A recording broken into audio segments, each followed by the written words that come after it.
పరిపాలన స్వచ్ఛ భారత్ నిర్మించాలనే లక్ష్యంతో సెప్టెంబర్ 17 నుంచి అక్టోబర్ 2 వరకు దేశమంతటా స్వచ్ఛతా హీ సేవ ఘనంగా నిర్వహిస్తున్నారు.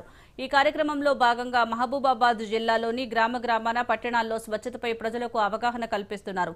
తడి పొడి చెత్తలను వేరు చేయటం, నీరు నిల్వ ఉంచకుండా చూసుకోవటం, గ్రామస్థాయి అధికారులు ప్రజల భాగస్వామ్యంతో పరిసరాలు పరిశుభ్రంగా ఉండే విధంగా చర్యలు తీసుకుంటున్నారు.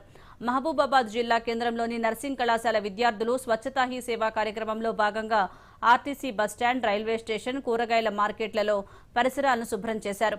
ఈ సందర్భంగా నర్సింగ్ కళాశాల అధ్యాపకులు రామారావుతో పాటు పలువురు విద్యార్థులు మాట్లాడుతూ ఈ నెల 17వ తేదీ నుంచి అక్టోబర్ 2వ తేదీ వరకు పట్టడంతో పాటు గ్రామాల్లో స్వచ్ఛతా హీ సేవా కార్యక్రమం చేపడుతున్నామని తెలిపారు. మేము ఈ ప్రోగ్రామ్ చేయడం జరుగుతుంది.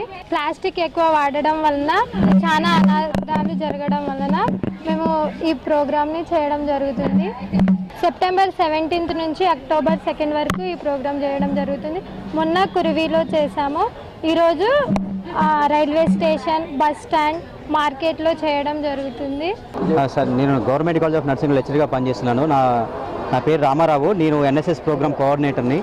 ఈ మన నరేంద్ర మోడీ గారు చెప్పిన ఆదేశాల ప్రకారం స్వచ్ఛత ఈ సేవా కార్యక్రమంలో భాగంగా గత 3 రోజులుగా మా కాలేజీ ఆవరణంలో కాలనీస్ని కవర్ చేశాము. అదేవిధంగా మొన్న శనివారం రోజు 20వ తారీఖున కొరవి మండలంలో ఉన్న ప్లాస్టిక్ని కలెక్ట్ చేశాము. అదేవిధంగా ఈరోజు మేము మహబూబాబాద్ జిల్లాలోని బస్ స్టాండ్ ఆవరణం, రైల్వే స్టేషన్ ఆవరణంలో, అలాగే వెజిటేబుల్ మార్కెట్లో కూడా ప్లాస్టిక్ కలెక్ట్ చేస్తూ ఉన్నాము.